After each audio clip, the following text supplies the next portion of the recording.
and thank you so much for tuning in to the She Can Ball podcast. I'm your host, Mahi Jariwala. Today, we're joined by the Vice President and Coordinating Producer of the NBC Olympics, Rebecca Chatman. So, where did you grow up? I grew up outside Washington, D.C. in Northern Virginia. So I've always been on the East Coast. So Did you play sports growing up?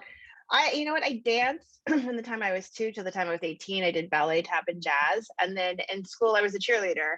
I was always a huge sports fan, though. We went to a lot of Washington football team games growing up, like almost every weekend. And obviously all the high school sports. And, DC is such a great area for sports. We would go watch Georgetown basketball, Maryland basketball. So had a lot of great opportunities to see some pretty impressive performances. And this is just a fun fact. Grant Hill is my same year in high school. And so his school would come play our school sometimes. And it would be like, NBA farm team is in the house. Yeah. Our poor team. So. And what did you study at Princeton, and how do you think that influenced the path of your career? I firmly believe that when you go to college, you should study what interests you.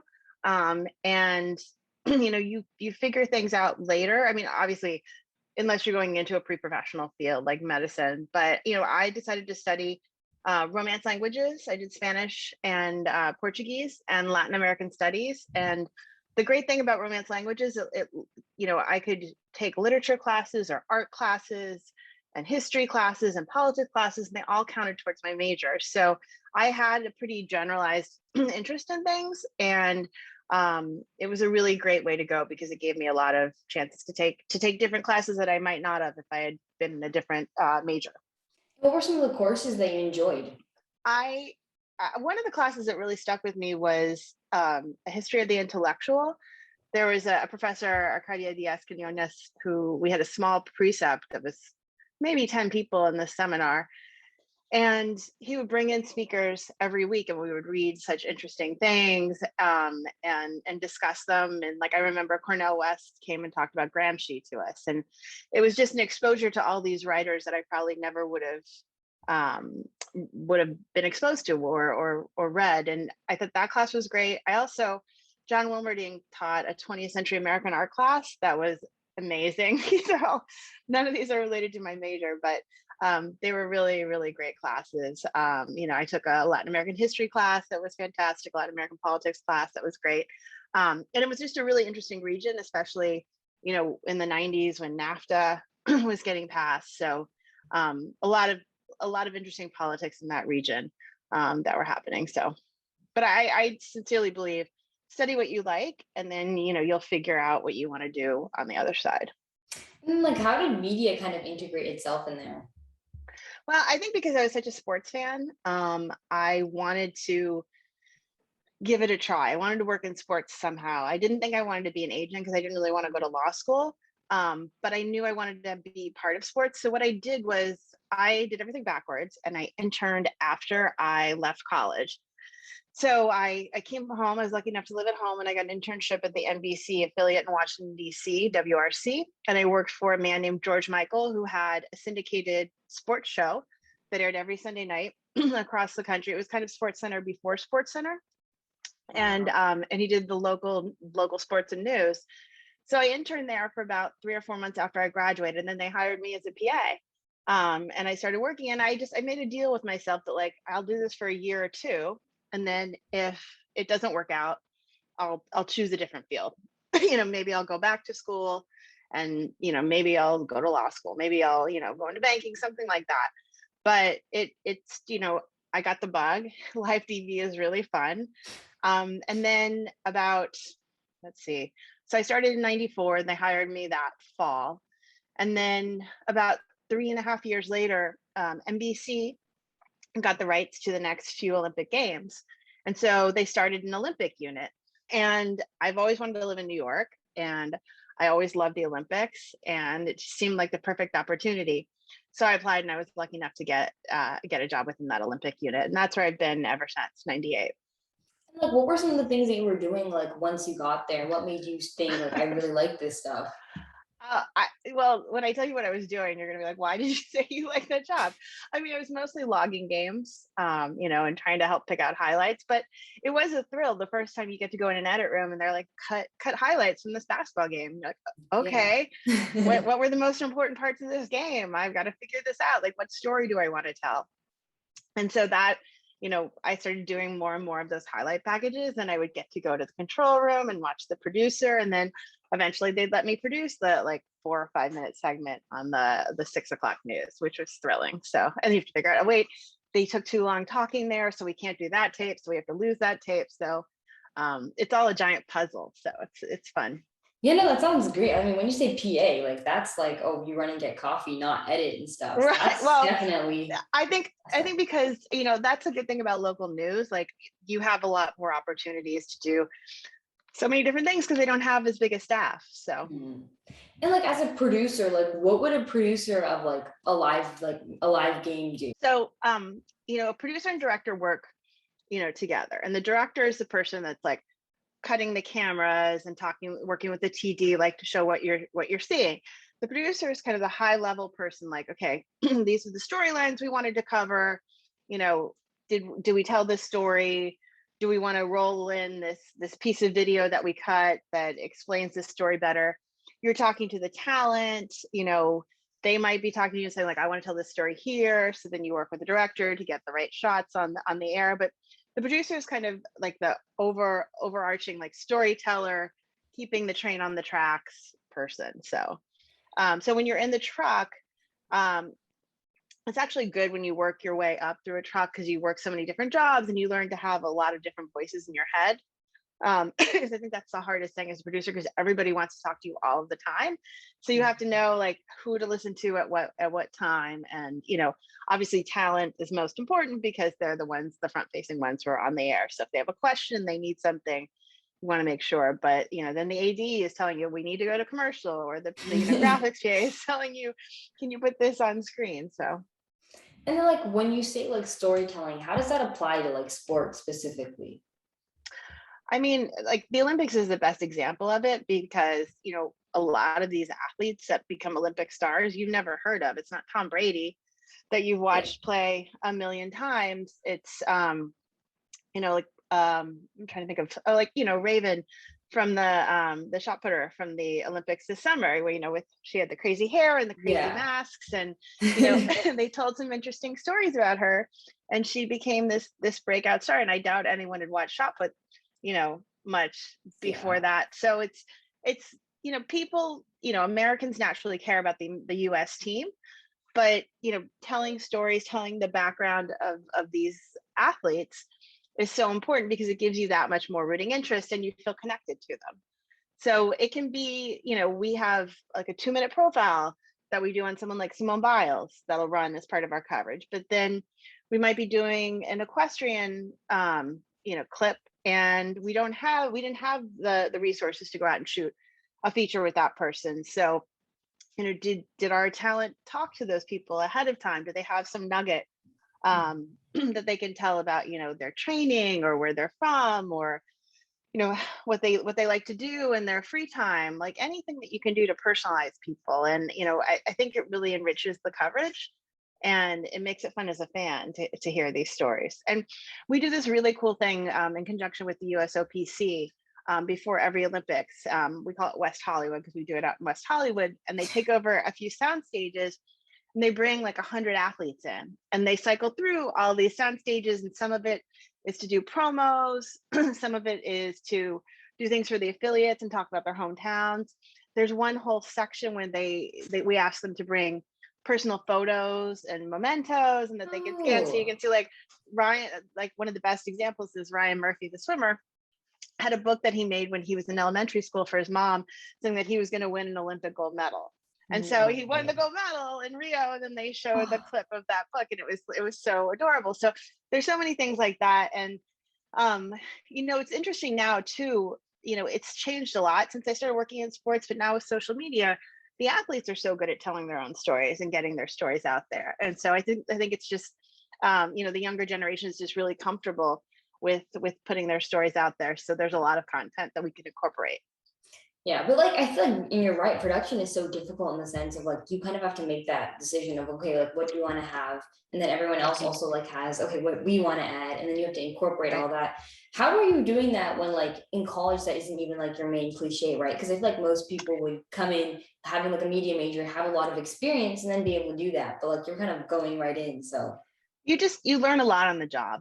A lot of TV, I think it's great. Some of these programs are fantastic, and these kids have already worked in control rooms and in trucks and things like that. But a lot of TV is learning on the job because there's so many like different situations that you would never, you couldn't plan for. So it's just, staying calm, knowing that you're prepared, knowing that you did your research, and just being ready to react to things. okay, and then moving like on to like more of the Olympics and like the timeline for that. So like when do you guys first start prepping for the Olympics? I mean, we're already starting Paris now. Tokyo, we worked on for a really long time. Beijing, we were planning while we were, over the last couple of years, but obviously now we did it while we were in Tokyo and, ratcheting things up now because it's, like less than 6 months away, which is crazy to me. But we usually start like we're already talking about like where our sets will be in Paris and, what our coverage will look like. But, you know, Wow. a lot of stuff will change as we get closer because there's always a new platform that okay, how are we going to showcase the Olympics on this platform? Like last couple Olympics we had Snapchat. What's going to be the new thing for Paris? Who knows? So And how do you like, because the hardest part with the Olympics is like it's everywhere, right? So like you're mhm. planning, where are you guys based out of? We're based in Stamford, Connecticut, Okay. but usually like pre-pandemic we would do a lot of trips to the host country to see to go around, see all the venues, get a sense of the culture, because I mean that's the other thing with the Olympics. It's so great because there are all these fantastic places and you really get to show off these places and the local culture, which I think is really important. It was tougher in Tokyo because of the lockdown, but it's still like Japan is such a special place, and I hope people in the States got a sense of Tokyo because it's a beautiful country. But yeah, usually we get to do a lot of these surveys and meet with the committee and hear things that they want to showcase. And but yeah, I think Dick Ebersol in 2004 had this amazing idea at the Athens Olympics, like we were going to put every sport on TV. And so we had all this cable coverage, and we really, that's when it kind of really blew up. Like for Tokyo we had 7,000 hours of coverage. For Wow. for Atlanta I think we had less than 200, which is crazy. And now every single sport streams, and sorry, pop up. Every single sport streams on our website. We had shows on Peacock for the first time this Olympics. We had a show on Twitter for the first time. We had a show on Snapchat. There's just a lot of platforms to showcase our coverage. And the great thing is if you're a fan of a sport, okay, you might see swimming and gymnastics, in prime time. But if you want to see archery, it's going to be on TV, it's going to stream, you can see stuff everywhere. So, And like I know that like you guys did a lot of like different shows. Like I saw the Peacock one and things like that. mhm. Like how did that work? Because you guys were like doing it through different channels, I guess. Yeah, we have different, we just have different control rooms, different studios. We had studios and control rooms in Japan. We had studios and control rooms in Stanford. And, we had to spread out our coverage too because of COVID. So we had people, at Telemundo Center in Miami and at 30 Rock. And so it was probably the most challenging games because we had people in so many different locations, and you have to keep everybody united and keep Yeah. talking, making sure we're all on the same page about our coverage because you want that continuity. But it's pretty amazing how much the Olympics have grown Oh in such a yeah. short time. So No, for sure. I think everybody had that on, especially this yeah, year. That was yeah, playing the whole time during my house. that's Like so were awesome. you in yeah, were you in Tokyo like during I the was. okay. So Yep, during I that was in whole Tokyo for about 6 weeks. wow. And like I don't know, how do you plan for things when you're not there? Like how can you work from Stanford and get stuff done? That's crazy.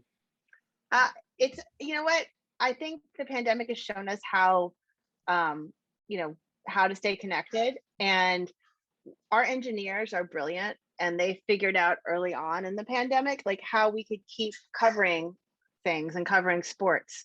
And we had talent at home calling, figure skating, or and if you're a viewer at home, you wouldn't even notice. Like it seemed the same, and it was great. I know all the networks ended up doing that, but I was so amazed that they figured out so quickly how to do that. Like it's incredible, because before it was always like, okay, you can only cover this football game if everybody's on site. And and I think the challenge going forward is just like what you were saying, is trying to stay connected, trying to make sure everybody is working towards the same thing. But I think we're getting more and more used to it.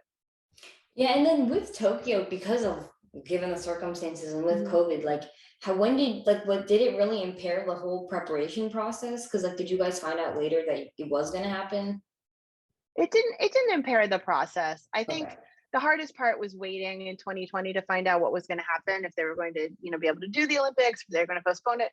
But once it was postponed, it was just like, okay, now we just have a little more time to plan and prep and, go through everything. But they did an exceptional job. It really was a Yeah. great games, and it's pretty amazing to think that they had people come from all those different countries, and they pulled something off so amazing.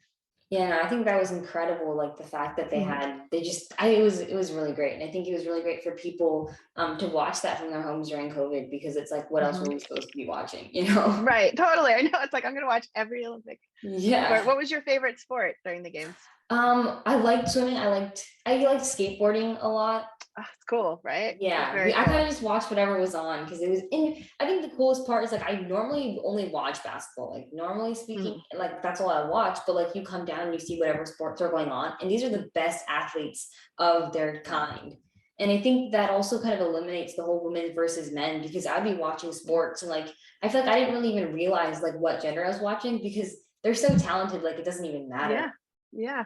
And the cool thing is the US women, I think it's up to the last 3 summer games have won more medals than the US men. So but yeah, I think that's the beauty of the Olympics. And I think there's a lot of, gender equity in the games. And it's just like, yeah, you're right. These people are just really impressive. And I think it's amazing that they've all dedicated their lives to their sport. Like it's so important to them. And like, Yeah. how much they've sacrificed. And I think one of my favorite moments is, unfortunately it didn't happen for Tokyo, but when the athletes march into opening ceremony with their country and they get to wear the outfit and be behind their flag, and they're so proud. And for so many of them, like that's their Olympic moment, because they're going to lose in a heat tomorrow and then it's going to be over. But they've worked so hard to get there, and they have so much national pride. I just think it's one of those like really pure moments in the world where you're like, oh wow, that's cool. So Yeah.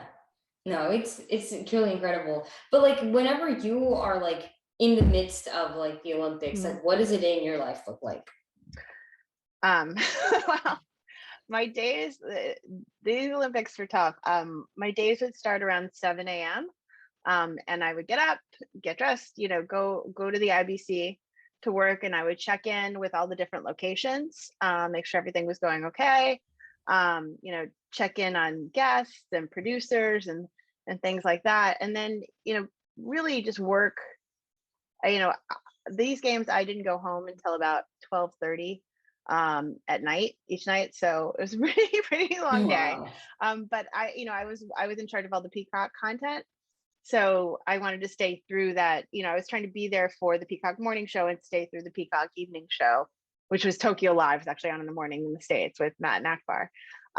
But it was fun. You know what? Like we had a lot of new people working these games and new talent, and they were so excited to be part of it, that I fed off that energy. Like Matt and Akbar were just so excited to be at the Olympics and around people, and meeting all the athletes, that it was infectious. So it wasn't, it seems crazy to think like, wow, you slept like 3 hours a night, but it was, the Olympics are so special, and like it's a finite time, so like you can do anything for a finite time. And like even when like your specific role, right? Like vice president and Mhm. executive producer, like what does that specifically entail? So I'm involved in all the long-term planning for the games. So like I said, we're already talking about Paris, we're going full speed ahead with Beijing. I'm in charge of all the talent hiring. So, it's finding, okay, who can call Taekwondo and break it down for the US audience? Because, it's one thing to know your sport, it's another thing to be able to explain your sport to people who have never seen it before or watch it Oh every four yeah. years. So, that takes, I mean, we had almost 200 talent for the Tokyo Games across all these crazy platforms. And it's getting this talent. We have a lot of rookie talent, so I do seminars with them. But overall, we talk about like, how are we going to cover different things? Who can we hire to produce these sports? What tools do they need to produce these sports? Like, okay, if that's airing there, like we have people who do a whole schedule, which is insane for 7,000 hours of coverage, Wow. to put that puzzle together. But um, you know, it's mostly like long-term planning, and then really getting into the details as we get closer to the games, like hiring everybody for every single production position, working with our operations team to make sure like everyone has flights and hotels, and there's so many things that go into producing an Olympic Games that it takes an army, and we certainly have a good one. So But how do you start so early? Because this is like, to me, this is like prepping for a test that's like 3 weeks in I advance. know, and I was never good at that at school. I was much better the night before a test. You know what? It's so complicated, and every locale has different set of rules.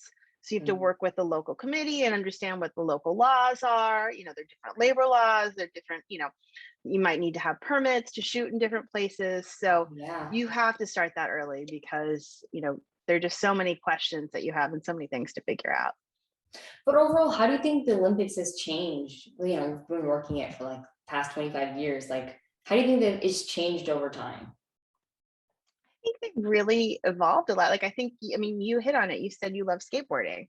Like, I think adding skateboarding and surfing and sport climbing and 3x3 basketball was so, I don't know how much of that you watch, but I love that. Yeah. I'm like over the moon about that sport. So I think they recognize that there are all these different sports, that people are doing. In Paris, they're going to have breakdancing, which if you go on YouTube, they had it at the Youth Olympic Games a few years ago. It's really fun. It's a really cool thing. So I think they're recognizing that the world is changing and people are competing in different sports. And I also think it's amazing how I touched on it a little bit, but how comfortable the athletes are in telling their stories. You know, Not only on social media, but I think Simone and Naomi and Yeah. Michael Phelps are also brave for talking about the things that they've gone through. And I think that helps a lot of people. And I think your generation, the generation right before you, are just so comfortable talking about these things that may have been taboo before. And I think that's really important. And I think that, not only has it helped a lot of people, but I think it's going to encourage more people to participate in sport, which I think is fantastic. Yeah. And I think, it was just incredible. And I think like, especially what Simone Biles did at that stage and Yeah. being Yeah. spotlighted, like it was truly incredible. And I think like there's so many people that are starting to come out about mental health issues and people are like, Hmm. okay, this is real. And I Yeah. talk about this all the time. And I think athletes have the hardest part mentally because it's so mentally tough. Mm-mm. And I mean, it's tough. It's tough if you're like in a singular sport, Oh, Simone in gymnastics. But it's also tough if you're on a team, because then are you letting all your teammates down? So there's so much pressure, and these athletes are. I think people lose sight of how young these athletes are. Also, it's just it's incredible to me what they go through and how dedicated they are. And I think it's really important that they're talking about, it's okay to feel this way. Like, you can get help. This is how you deal with it. Like, and we had Michael Phelps on as a studio guest a few times, and he and Mike Tirico had this great conversation about mental health. And, I think Michael was one of the first people to really talk openly about what he'd gone through and like how he dealt with it. And I think it just, the more I think those conversations are really important. And I do think they help so many people. But I really, this younger generation of athletes, I think, is really impressive because they're so poised and confident and not afraid to talk about some of these tougher issues. yeah. No, I think it's incredible to like just even see that happening because that there are other Hmm. people going through that, but like if that's not always being talked Yeah, about. yeah, and I think usually people are like, "Oh no, you have to go just do your job." It's like, no, it's you can talk about this, you can get help. So Yeah. And lastly, do you have any advice for people that might be looking to enter that kind of field of sports Mhm. media? I always say take any job you see, like if you're interested in it, because once you get your foot in the door, like it's easier, like I was talking about before, to set up informationals with people and just get a sense of what jobs there are, and just make sure you talk to people at, every different aspect of it, because there's so many, you can work in, the live TV environment, but you could also work in marketing and still get to work in sports, and it's really fun, and or business development. So then you're looking for, can we do a deal and put this sport on TV or do this show? So I think there's so many jobs that touch on different things in sports media. I don't think people have to think, oh, I have to start as a PA and do graphics. It's like, no, there's a million different ways you can be involved. And it's a really great business. And I am heartened to know, like, I have an all-female team working Wow. with me, which is really cool. And I think a lot more women are starting to enter the field, and I think that's great. Yeah. No, well, thank you so much. This was so interesting. It's been great talking to you. So thank you.